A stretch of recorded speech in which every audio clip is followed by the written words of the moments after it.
I tell you what, man. Sometimes I sit out here on the porch, and I get to thinking. Dark thoughts, you know. Sometimes out here there's nothing to do but think. Sometimes storms roll in, keep you bound to your house for weeks on end. The water, they fall. And the rivers, they rise up, boy. And I'll tell you what, man, I'll tell you, some of them rivers rise up. Some of them bodies rise up too. Ain't nothing I'm proud of, but I'll tell you what, boy, got a couple of things under my floorboards when them rivers rise. I get a little anxious when it rains, 'cause dark secrets come out when the tide goes up. You ever sit on the porch and see the country light up by the lightning light? Makes you think about all this here. Is it God who put us all here? No. No, someone much darker than that. What is God? It's a joke. God would put me here on this hell on earth. I tell you, when I grew up with my good old friend, Jeremiah. And me and Jeremiah, we used to be real close, like. We used to run through the fields. We used to shoot a deer in the field, like. And one day Jeremiah come home to me. We was close friends, real close. Jeremiah, one day he came home, he say, "Kiss your sister." I wasn't too kind about that, 'cause I tell you what, man, I've been kissing my sister. That's my sister. And we're gonna be procreating with her, Jeremiah. That's gonna be me. So I took Jeremiah out back. Told him we were gonna sip some sweet tea and blow this whole shit over, and I whispered in his ear, "Jeremiah, you crossed the line this time, big brother." And then I did something I regret. I'm not proud to say it, but I put my hands on his neck. Watch as the light left his eyes. That last breath exited his mouth. As I looked on his lifeless body, I realized what I had done. I could see there was no going back at this point. I saw the cloud rolling in across the field. It was coming in ready for some rain. But I thought, if I'm gonna live a good life here for my sister, I gotta get rid of this body. She gonna wonder where Jeremiah went. He was a good friend, been around for a long time. People gonna be asking questions. I gotta make sure that body get good and gone. So I dig me a trench down out in the fields. Real deep talking. I took the tractor, the John Deere, took my papa's, took my daddy's John Deere, and I start digging. And I start digging. By most people calculation, about 6 feet enough, but I kept digging. Maybe I wasn't trying to dig it to hide the body. Maybe I was digging my own shame, trying to hide it.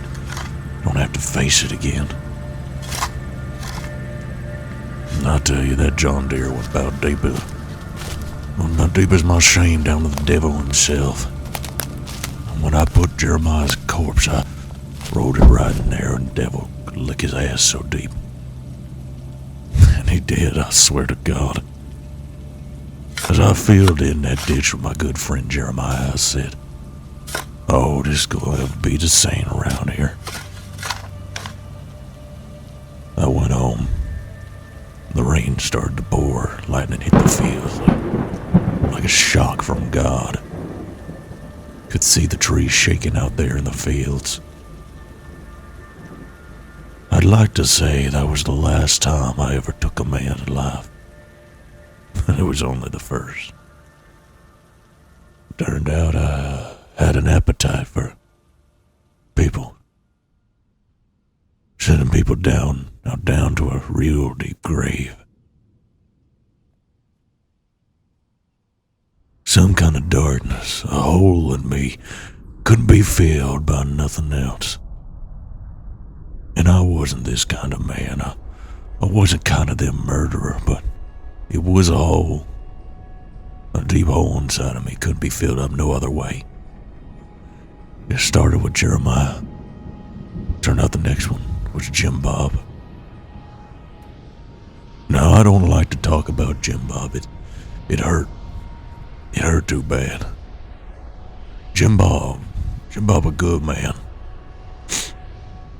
But I'll tell you, man, something happened when them lights just switch up behind my eyes, and I see Jim Bob, and I just think, this man belonged in the dirt, down with the devil himself.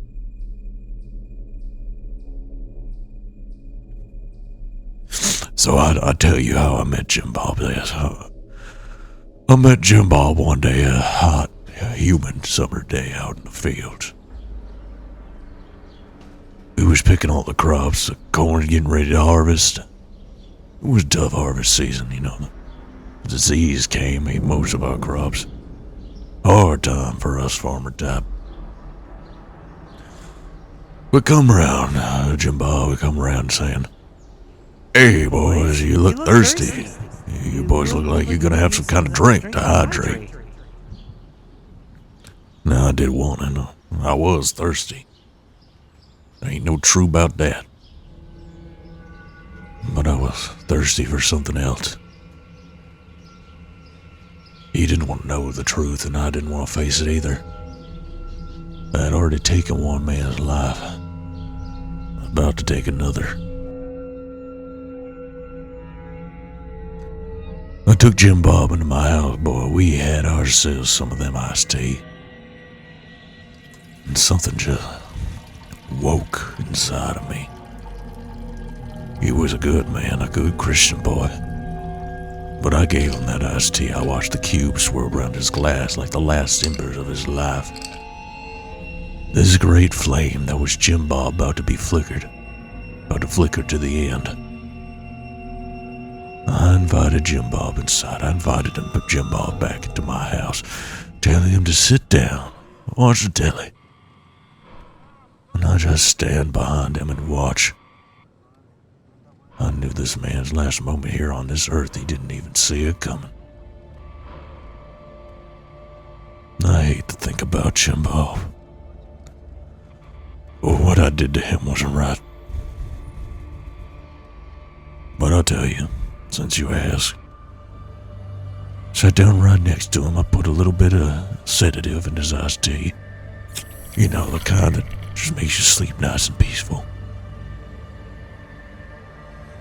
Well, he drank his tea, boy, I tell you what. I was right there on the couch and went to sleep, sweet, like an angel. He looked so peaceful when he slept like that. That last time he'd ever sleep, I tell you, man. What is the difference between death and sleep, I wonder? As I sat there looking at Jim Bob taking a nice little sleep there. 'Cause when I tell you, when I took that knife and dug it into his side, I tell you, he didn't wake up. He just kept on sleeping. And I wondered to myself, what is the difference? I just took me alive, and yet this man couldn't even wake up to face me in the eyes. I tell you, Jim Bob was a good man around the community. His family gonna know what's going on. His mama come around talking about, "Hey, have you seen Jim Bob?" I say, "I haven't seen Jim Bob around here. You know, I ain't seen Jim Bob in ages." We was close.